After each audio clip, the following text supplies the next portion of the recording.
그때 파라오가 우리를 가게 하려 하지 아니하매 주께서 이집트 땅에 처음 난 모든 것은 사람에게서 처음 난 자든지 짐승에게서 처음 난 것이든지 다 죽이셨으므로 수컷으로서 태를 여는 모든 것은 내가 주께 희생물로 드리되 내 자손들 중에 처음 난 모든 자는 대속하나니 너는 그것을 내 손 위의 표와 내 눈 사이의 표로 삼으라. 주께서 손의 권능으로 우리를 이집트에서 데리고 나오셨느니라 할지니라. 이 14절부터 16절까지의 말씀은요, 지난 시간에 공부한 내용이 반복되고 있는 겁니다. 여기 이제 중요한 포인트는요, 구속받은 모든 것은 주님의 것이다, 이겁니다. 그러니까 주님께 구속을 받은 자들은 다 주님의 것이라는 말입니다. 우리는 여기서 이제 나는 누구인가 라는 그 신분, 그 정체성을 항상 의식하고 있어야 됩니다. 여러분, 그러니까 구속이 뭡니까? 구속은요, 값을 치르고 사는 겁니다. 값을 지불하고 사서 놓아주는 겁니다. 자기 소유였던 것을 다시 찾아오는 겁니다. 다른 사람의 어떤 권세로부터 구출하는 겁니다. 뭔가 랜섬, 몸값을 지불하고 사들이는 거예요. 이게 구속입니다. 그래서 이 단어는요, 로마 시대의 노예 시장에서 노예를 사는 것을 배경으로 이제 하는 단어입니다. 그래서 노예는 뭔가에 팔린 자들이잖아요. 그죠? 우리 또한 죄 아래 팔린 자들이었습니다. 그래서 로마서 7장 14절에 이런 말씀이 있죠. 그죠? 네.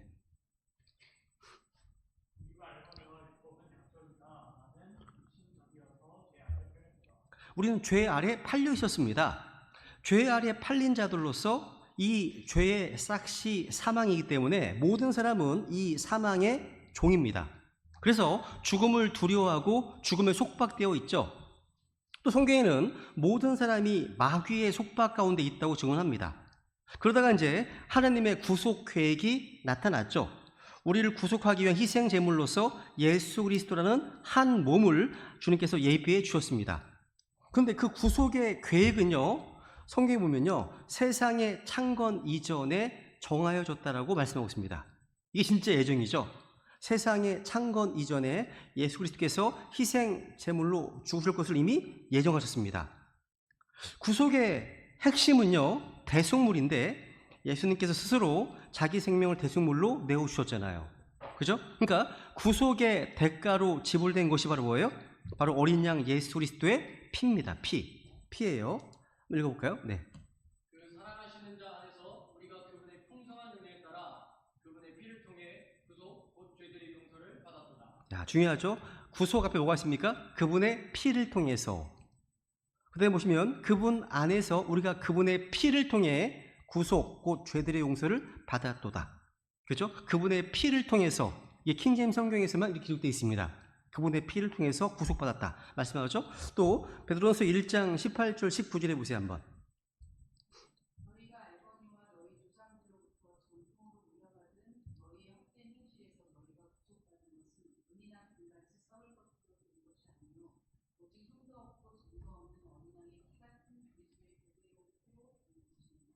여기 보시면 너희가 구속받은 것은, 그러니까 우리를 구속한 것은 은과 금같이 썩을 것들이 아닙니다.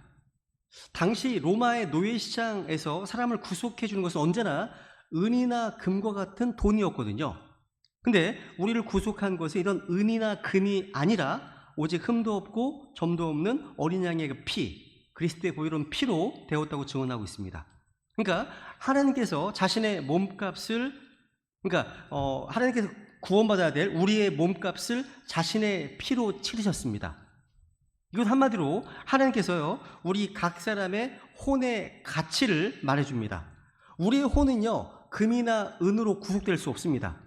사람의 혼은요, 온 세상보다 더 귀합니다. 그래서 사람의 그 혼, 그 생명을 대신할 수 있는 유일한 한 가지는 바로 예수 그리스도의 피인 겁니다. 그 피값을 주고 우리를 사셨죠.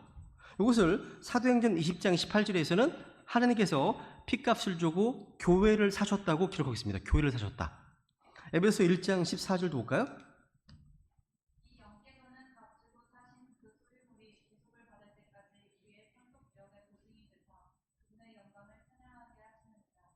여기 보면 값주고 사신 그 소유물 누굽니까? 우리입니다. 그죠? 크리스찬은 모두가 다 주님께서 값주고 사신 소유물입니다.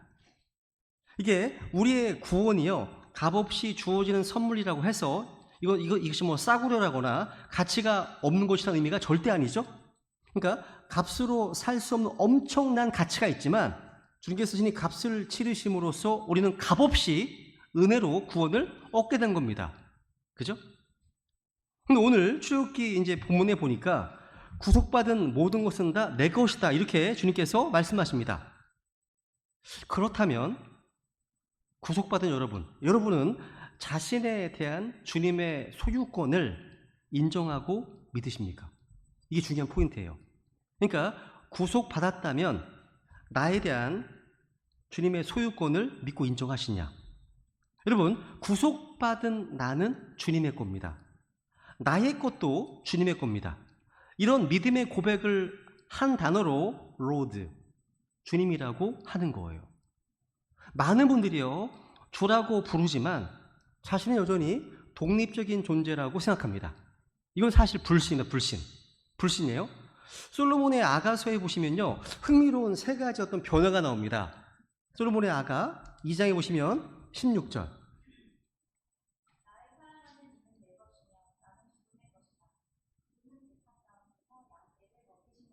야, 우리가 성경 신자라면, 바이블 빌리버라면 이런 고백을 하죠. 나는 주님의 것이고 또 주님은 나의 것이라고. 비슷합니다. 나의 사랑 안에는 내 것이고 나는 그분의 것이라고요. 근데 시간이 흐르면서 이제 아가서 6장 이렇게 말씀하십니다. 3절. 나는 나의 사랑하는 이의 것이요 나의 사랑하는 이는 내 것이라. 그분은 백합 가운데서 양떼를 먹이시는도다. 와, 보세요. 지금 순서가 바뀌어져 있네요. 나의 것이 먼저가 아니라 그분의 것이 먼저네요. 아가서 2장에서는요, 내가 먼저였어요. 근데 이제는 주님이 먼저가 되셨습니다. 그리고 아가서 7장으로 가면 또 바뀝니다. 이제 아가서 7장 10절.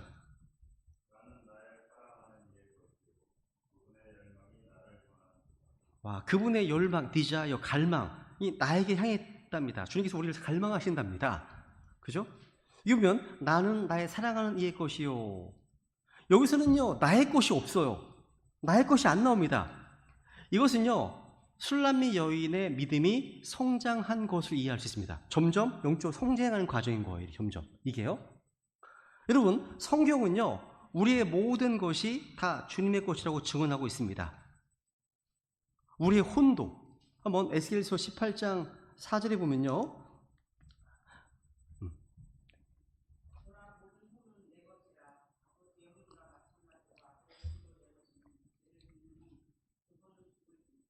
죄를 짓는 혼, 그 혼은 죽습니다. 연좌제가 아니에요. 아버지 죄 때문에 자식 죽는 게 아닙니다. 그죠? 여기 보시면 모든 혼은 누구 겁니까? 내 것이라. 내 것이다. 이 말은요, 사람 역시 주님의 소유란 말입니다. 나의 혼은 주님의 겁니다. 그리고 나의 몸과 나의 영도 역시 주님의 것입니다. 그러니까 내가 가진 것 중에서 내 것이 없어요. 없습니다. 한번 고린도전서 4장 7절.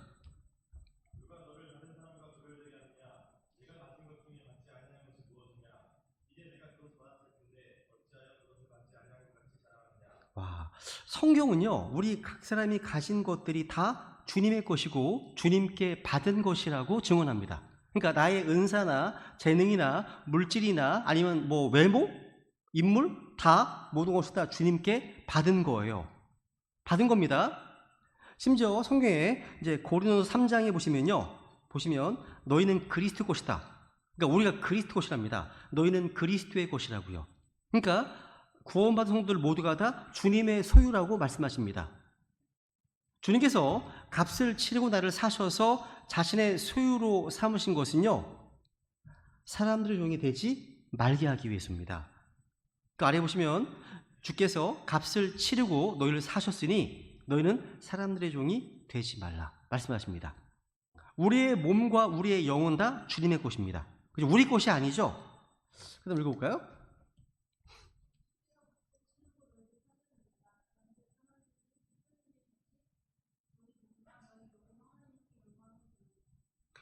나의 몸, 나의 영이 주님의 것이란 이것은요, 우리 자신을 희생물로 또 의의 도구로 주님께 드리라는 거예요. 내 게 아니니까. 그죠? 그러니까 내 몸을 주님께 드리는 것이 헌신입니다. 헌신이죠. 또 내 몸을 주님께 드리는 것이 영적 희생물을 드리는 거예요. 그래서 나는 주님의 것이고 또 나는 그리스도의 것이다. 이 말은요, 속박이 아니에요, 여러분. 속박이 아닙니다. 진정한 자유이고 해방의 선언입니다. 이게요. 주님께서는 우리를 자유롭게 하시기 위해서 우리를 자신의 소유로 삼으셨습니다. 그래서 나는 주님의 것입니다. 이 한 가지 진리를 굳게 믿고 붙들고 있다면 우리의 내면이 자유와 평안으로 누리게 됩니다.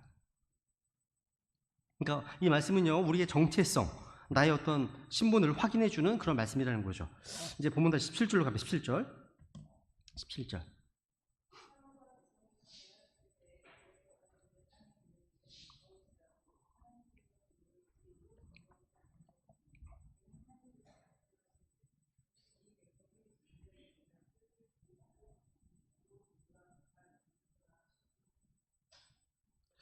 여기 보시면요, 지금 구속받은 이스라엘 백성들인데요, 이제 앞으로 가는 길 가운데 이 백성 혹시 전쟁을 보면 뜻을 돌이키고 이집트로 갈까 염려하고 계십니다.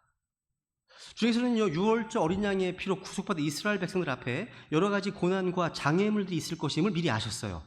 그래서 그 고난 때문에 이런 신앙적 어려움을 만났을 때 다시 옛생활로 되돌아갈까 염려하셨다는 거죠. 여러분, 신약 성경에 보시면요, 비슷한 문제가 나옵니다. 경고하십니다. 빌립보서 1장 29절에 보세요. 우리의 어떤 모습이죠? 1장 29절.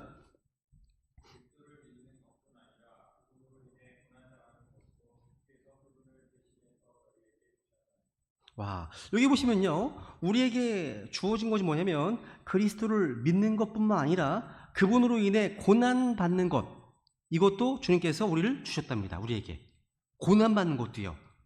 그러니까 구원받은 성도들은 주님을 믿는 것 외에 주님으로 인해 받는 고난이 있어요. 이것도 주님께서 주신 겁니다. 주님께서는 우리에게 평강과 기쁨을 주시고 능력을 주십니다. 그죠? 마찬가지로 고난도 주셨대요. 누가요? 주님께서요. 많은 사람들이 구원을 받으면 모든 문제가 해결될 것처럼 가르칩니다. 근데 구원받으면요, 죽음의 문제, 심판의 문제, 지옥의 문제에 대해서 궁극적인 문제는 해결됩니다. 근데 진짜 이 땅의 삶의 문제는요, 구원받는 순간부터 시작해요. 하나님께서는요, 구원받은 사람에게는 모든 고난이 사라질 것이다 말씀하신 적이 없습니다. 구원받은 사람은 다시는 어려운 문제를 직면하지 않을 것이다 말씀하신 적이 없어요. 이스라엘 백성은요, 이집트와 파라오로부터 구원받았지만 가나안 땅에서의 전투를 벌여야 했습니다. 전쟁이 있어요. 싸움이 있다는 거죠. 그러니까 우리가 구원받았다는 것이 이 세상에서의 안전을 보장하는 것은 아닙니다. 그러니까 구원받은 사람에게도 이 세상에서는 여전히 고난이 닥쳐옵니다. 구원받았다 해도요, 여전히 어려움이 있다는 거죠. 특히 하나님 말씀대로 살려고 하면, 그리스도인다운 삶을 살려고 하면 더욱 그렇습니다. 요한복음 16장 33절.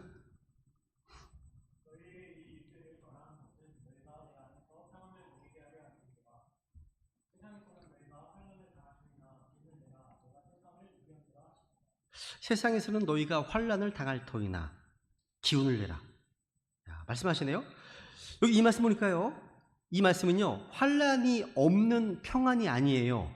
그죠? 환난은 평안이 아닙니다. 환난을 이기는 평안입니다. 그죠? 이게 바로 성도들입니다. 주님께서는요, 우리가 당할 고난과 환난을 미리 말씀해 주셨고 넉넉히 이길 힘을 주시겠다고 약속하셨습니다. 그래서 우리의 삶에 있어서 고난이 전혀 없기를 기도하는 것은 성경을 알지 못하는 이들의 간구일 뿐입니다. 사실 성경은요, 고난 받는 것이 하나님의 뜻이라고 증언합니다. 그래서 너희가 잘 행함으로 고난을 받는 것이 하나님의 뜻일진데 악을 행함으로 고난을 받는 것보다 그것이 더 나으니라. 그러니까 구원받은 성도들이요, 선을 행하고 또 뭔가 의를 행하고 잘 행함으로 고난받는 것이 뭐라고요? 하나님의 뜻입니다. 그러니까 고난은 옵션, 선택이 아니라 필수적인 겁니다. 유명 말씀 있잖아요. 우리가 반드시 많은 환난을 거쳐 하나님의 왕국에 들어가야 하리라. 말씀하시네요. 많은 환난을 거쳐서. 이게 이 땅에서 우리의 삶인 겁니다. 이게요. 그죠? 그래서 우리는 이러한 고난과 환난을 받아들여야 됩니다. 이상한 것이 아니라는 거죠.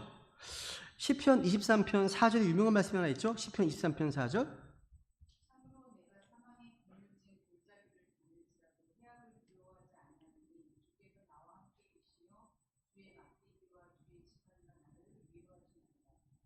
여기 보시면 참으로 내가 사망의 그늘진 골짜기를 다닐지라도, 이게 웍스루입니다. 웍스루. 관통이 지나가는 거예요. 그러니까 사망의 그늘진 골짜기를 걸어서 통과하는 거예요. 아예 그런 걸 겪지 않는 게 아니라 통과해 가는 거죠. 그죠? 그래서 유명한 표현이 하나 있어요. 이제 홍해를 말씀하시면서 하나님께서는 홍해를 제거하지 않으셨습니다. 그러니까 앞에가 홍해가 막혀 있잖아요. 뒤에 이집트 근대고요. 그죠? 근데 그 우리에게 있는 장애물을 나누셨습니다. 길을 내셨다는 거예요. 그러니까 가끔 하나님께서는요, 우리의 장애물들을 제거하지 않으시고요, 그 장애물을 통과하게 하신다는 거예요. 길을 내셔가지고. 하나님이 하시는 겁니다, 이게요.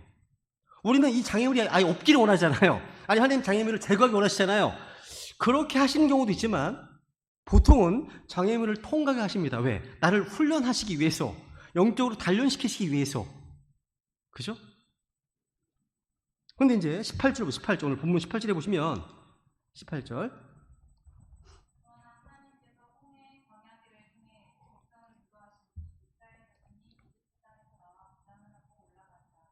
와, 홍해의 광야길을 통해서 인도하시네요. 하나님께서는요, 이집트를 탈출한 이스라엘 백성을 바로 가나안 땅으로 인도하지 않으시고요, 홍해로 인도하셨습니다. 그러니까 더 빠른 길이 있어요. 더 쉬운 길이 있어요. 근데 거기로 인도하지 않으시고 광야길로 인도하셨다는 거죠. 왜? 왜 그랬죠? 홍해를 건너 다시는 이집트로 돌아가지 못하게 하기 위해서였습니다. 그러니까 이집트에서 가나안에 이르는 길은요, 두 가지 길이 있었습니다. 소위 지름길, 그러니까 직선 코스가 있어요. 이집트에서 블레스 사람들의 땅을 통과해서 직선 코스로 가면요, 2주가 안 걸려요. 2주가 안 걸립니다. 거리가요. 다른 한 길은 뭐냐? 이제 우회에서 광야로 가는 먼 길이었습니다. 그런데 하나님은 가까운 길, 쉬운 길로 인도하지 않으셨습니다. 주님께서는요, 출애굽한 이스라엘 백성들을 인도하시는데 블레셋을 통과하는 가까운 길이 아니라 홍해의 광야길로 이끄셨다는 거죠. 이유는 뭡니까? 블레셋 땅을 선택하면 곧바로 그들과 전쟁을 해야 하기 때문이죠. 하나님은요, 이스라엘 백성들을 너무 잘 아십니다. 너무 잘 아시는 거예요. 그러니까 이들은 노예 생활을 하다가 벗어나서 곧바로 전쟁을 할 수 있는 상태가 아니었거든요. 그죠? 오랫동안 종살이를 해왔던 이스라엘 백성들에게 출애굽을 하자마자 전쟁해야 한다면 이들은 출애굽을 후회하고 이집트로 되돌아버릴 겁니다.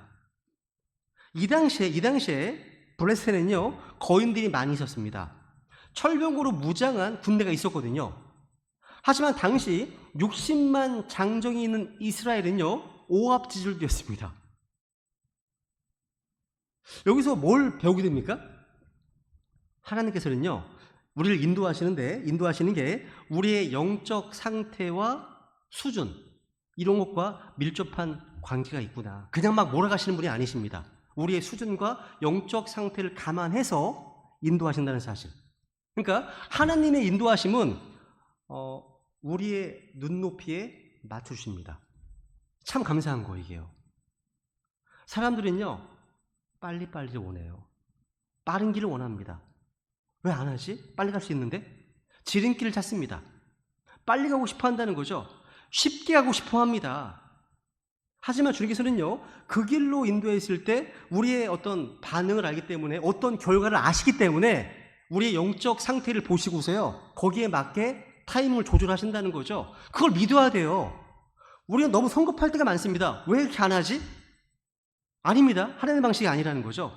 그러니까 주님의 인도하심을 받는 길이 좀 더디어 보여도, 느려 보여도 그 길이 가장 좋은 길임을 믿어야 됩니다. 교회의 머리가 주님이시라면 하나님께서 우리를 가장 잘 아시기 때문입니다.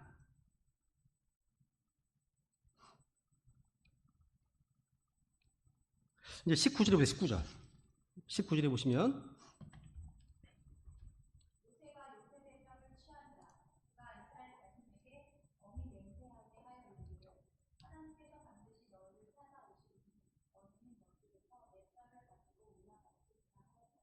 와, 모세는요 요셉의 유언을 지켰어요. 이 요셉의 유언이 어디 나오냐면 창세기 50장 25절에 나옵니다. 요셉이 맹세를 시켰어요. 그래서 여기서 내 뼈를 가지고 올라갈지어다, 이렇게 아예 맹세를 시켰습니다.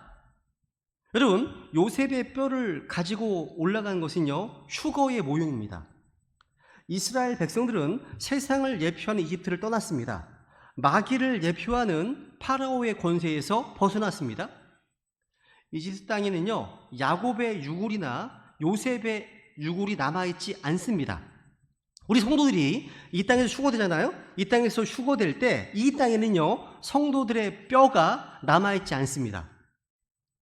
휴거될 때 땅에 속한 이 몸은요 하늘에 속한 영적인 몸으로, 영광스러운 몸으로 변화되거든요.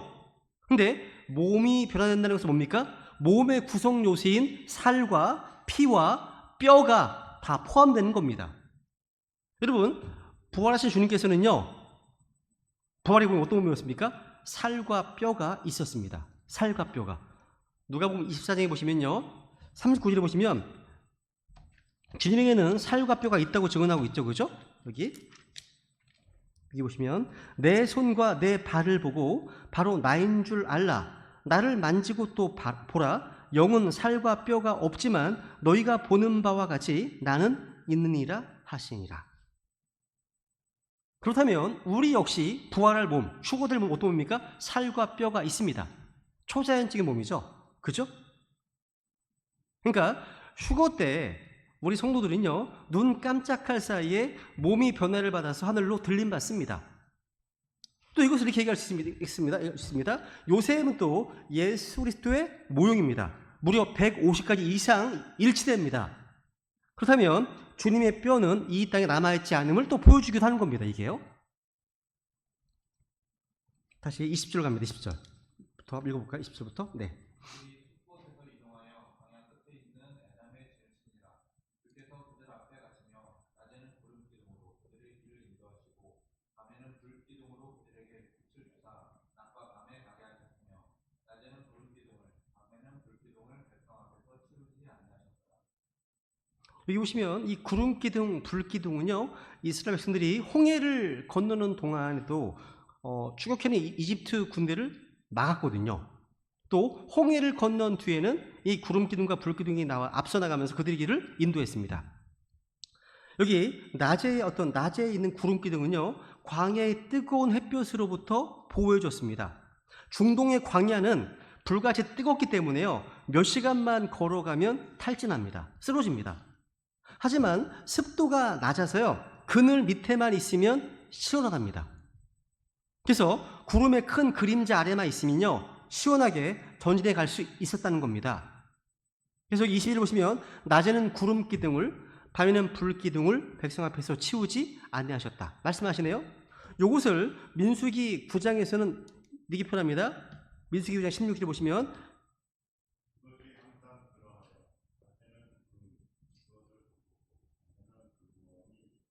그것이 항상 그러하여. 그러니까 성막 위에 구름과 불은 일시적 현상이 아니었습니다. 그죠? 자연현상이 아니었다는 거죠. 이건 주님께서 잠깐 보여주고 말았던 것이 아니라 그것이 항상 그러하여. 그죠? 항상 그러했습니다. 낮에는 항상 구름이 성막을 덮었고 밤에는 항상 성막 위에 불 모양이 있었다는 말이죠. 그렇습니다. 하나님은 늘 항상 우리와 함께 하십니다. 주님은 절대 우리를 떠나지 아니하시죠. 우리를 떠나신 적이 없습니다. 어제나 오늘이나 내일이나 변함없이 동일하시잖아요. 주님은 동일하십니다. 그런데 사람은 동일하지 않습니다. 변합니다. 항상 변해요. 악하기 때문에 변하고 또 너무 약하기 때문에 변하기도 합니다. 근데 우리 하나님은 항상 변함없이 우리를 돌봐주십니다. 그죠? 보라, 내가 세상의 끝까지 항상 너희와 함께 있느니라 하시니라. 아멘. 이 가장 큰 은혜 아닙니까? 그죠? 주님께서 친히 우리와 항상 함께 하시겠다는 겁니다. 성령님은요? 마찬가지입니다. 영원토록 우리와 함께 하신답니다. 읽어볼까요?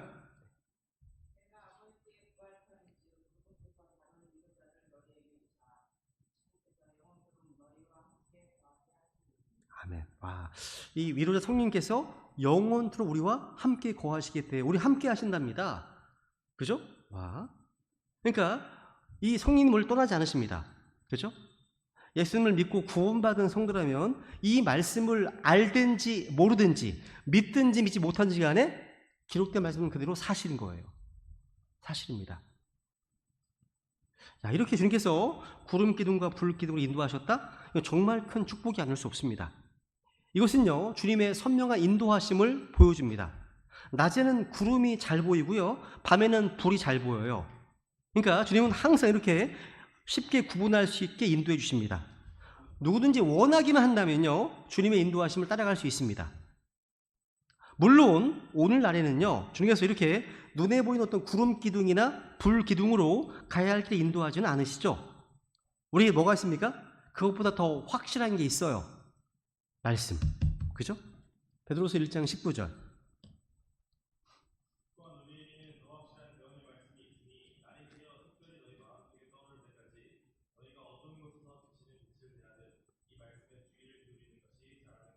와, 성경은 하늘로부터 들리는 음성보다 하나님 말씀이 더 확실하다고 말씀하십니다. 더 확실한 대언의 말씀, 더 확실한 예언의 말씀.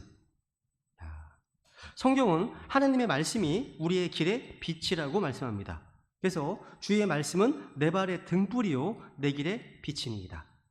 이 세상이 깜깜합니다. 어둡습니다. 근데 말씀의 빛을 갖고 걷지 않으면 걸려 넘어지겠죠. 그죠? 운전해 보세요. 불을 꺼버리 보세요. 밤에 기겁할 겁니다. 혹시 주변에 성경을 읽지 않는 크리스찬이 있거든. 그 형들을 태우고 밤에 가세요. 불을 꺼버리세요. 한번 순간 기겁할 겁니다. 이게 형제 상태야 라고 얘기하셔야 됩니다. 그죠? 우리 이 성경에는 확실한 인도자가 있습니다. 그죠? 우리가 성경을 가지고 있음에도 불구하고요, 어디로 가야 할지 모른다면 이 성경을 충분히 읽지 않았기 때문입니다. 이 말씀을요, 바리가 나눠 공부하지 않았기 때문이에요. 그죠? 민수기 9장을 보세요. 민수기 9장.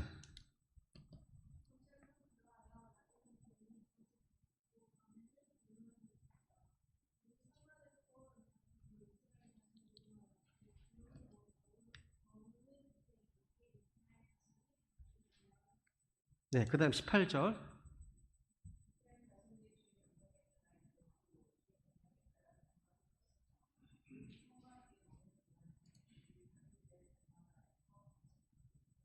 와, 여기 보시면요, 유명한 말씀이죠, 그죠? 이스라엘 백성들이요, 어디에서 얼마나 머물러야 할지, 또 며칠 동안 걸을지는 전적으로 주님의 인도하심에 달려 있었습니다. 그러니까 한마디로요, 광야 여정에서 이들의 행동은요, 성막 위에 구름에 의존했다는 거죠.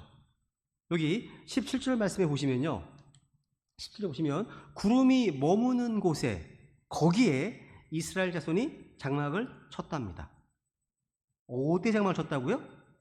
구름이 머무는 곳입니다. 즉 주님의 성막이 세워지는 그곳을 중심으로 사면으로 이스라엘 12지파가 자리를 잡고 장막을 쳤습니다. 한마디로 하나님 백성들의 삶의 중심은 철저히 성막 중심이었다는 거예요. 그러니까 이스라엘 백성들은 자기가 원하는 곳에 텐트를 친 게 아니에요. 자기가 머물고 싶은 곳에 장막을 치는 게 아닙니다. 성막은 하나님의 거처예요. 하나님께서 계신 곳이잖아요. 하나님 백성들은 성막 중심으로, 즉 하나님 중심으로 자신의 거처를 정해야 한다는 겁니다. 우리도 마찬가지죠. 신약 시대에서는요, 구약과 같은 성막이나 성전과 같은 개념이 없습니다. 대신 주님께서는요, 하나님의 집으로 지역교회를 세우셨죠. 하나님의 거처로서 이 성막이 이스라엘 백성들의 삶의 중심이었던 것처럼 우리 성경 신자들 역시 지역교회로서 하나님의 집을 중심으로 우리의 삶을 형성해야 함을 교훈해주고 있는 거예요. 민수기 9장에 보시면요, 계속 반복해 나오는 표현이 뭐예요? 여기 보면 주의 명령에 따라, 주의 명령에 따라, 이 말입니다. 여기 23절 읽어볼까요? 23절이요?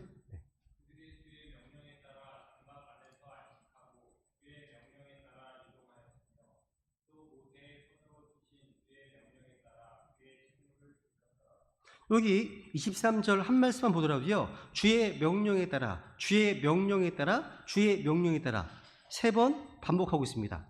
그러니까 장막 안에서 안식하는 일이나 아니면 이동하는 일이나 주님이 주신 책무를 지키는 일이나 다 뭐에 따라서? 주의 명령에 따라 행했다는 사실.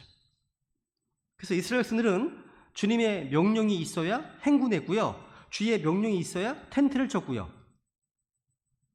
이렇게 같은 말이 계속 반복되는 이유가 뭐예요? 그만큼 중요하기 때문입니다. 주의 명령에 따라 중요한 거죠. 하나님께서 구름 기둥과 불 기둥으로 이스라엘 백성들을 인도하시다는 사실이 주는 교훈이 뭐예요? 주님께서는요, 자신의 백성을 단순히 이집트의 속박으로부터 구원하여 자유롭게 하기만 하시는 게 아니라 마땅히 가야 할 길로 인도하신다는 거죠. 목적이 있다는 거예요. 그러니까 여러분, 재미난 사실은요, 구름 기둥과 불 기둥으로 인도하신 이 장면은요, 나중에 주님 재림하시면 천연왕국 때에도 예루살렘에서 보여질 겁니다. 반복됩니다. 보세요. 이사야서 4장 5절.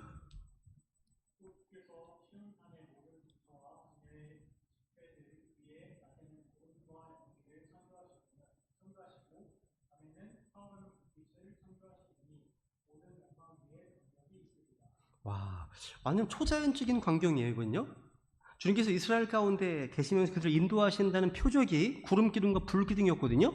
이런 장면이요, 지금 천년왕국 때입니다. 천년왕국 때 예루살렘에서 보여집니다.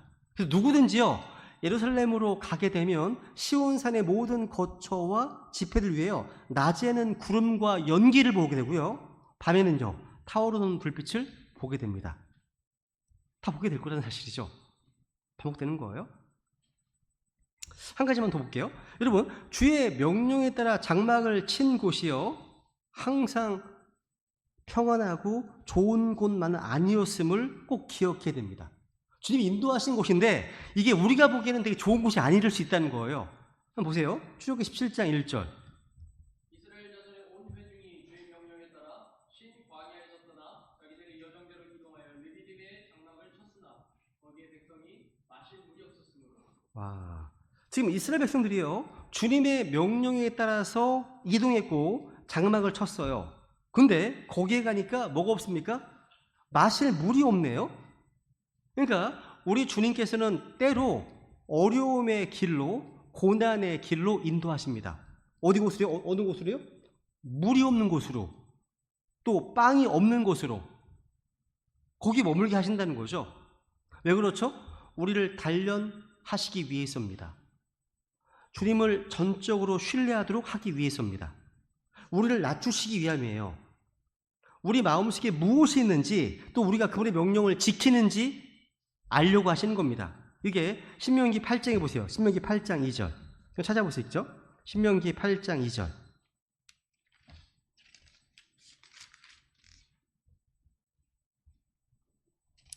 신명기 8장 2절. 같이 읽어볼까요? 신명기 8장 2절. 시작. 너는 주 내 하나님께서 이 40년 동안 광야에서 너를 인도하신 그 모든 길을 기억할지니 이것은 그분께서 너를 낮추시며 너를 시험하사 내 마음속에 무엇이 있는지, 내가 그분의 명령들을 지키려 하는지 지키려 하지 않는지 알려 하심이니라. 그러니까 사람들은요, 뭔가 어려움을 당하고 고난을 당하기 전까지는요 마음을 낮추지 않습니다. 자기 마음속에 뭐가 있는지 잘 알지 못합니다. 근데 고난 가운데 있으면 비로소 이것들을 알게 됩니다.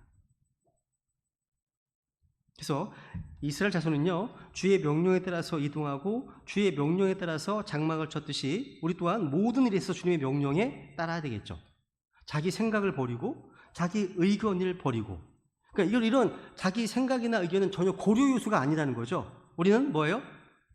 성경 기록대로, according to scripture, 성경 기록대로라는 말씀을 마음에 새겨야 되겠어요. 그죠? 그래서 이스라엘 백성들이요, 이런 구름 기둥과 불 기둥으로 주님의 인도를 받은 것은요, 우리에게 큰 위로를 줍니다. 또 많은 교훈을 주죠. 그죠? 주님께서는 기록된 그대로 그들을 구름 기둥과 불 기둥으로 인도하셨고, 이제는 우리를 하나님의 말씀으로 우리를 인도하십니다. 성경에서는요, 우리를 기록된 말씀을 통해서 인도해 주시잖아요. 우리 한 구절만 읽고 마칠게요. 요한복음 14장을 볼까요? 요한복음 14장. 요한복음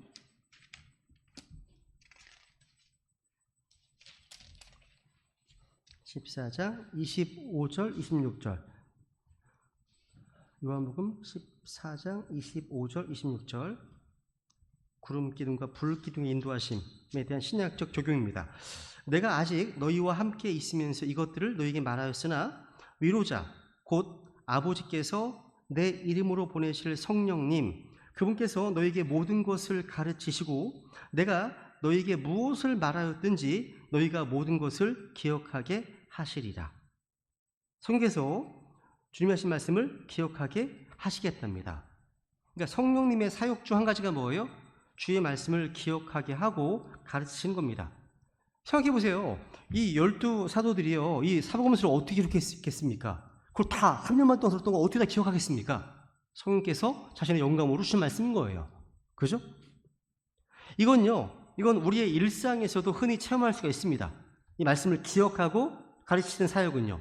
이게 성경을 공부할 때만이 아니죠. 걸을 때에도 말씀이 떠오릅니다.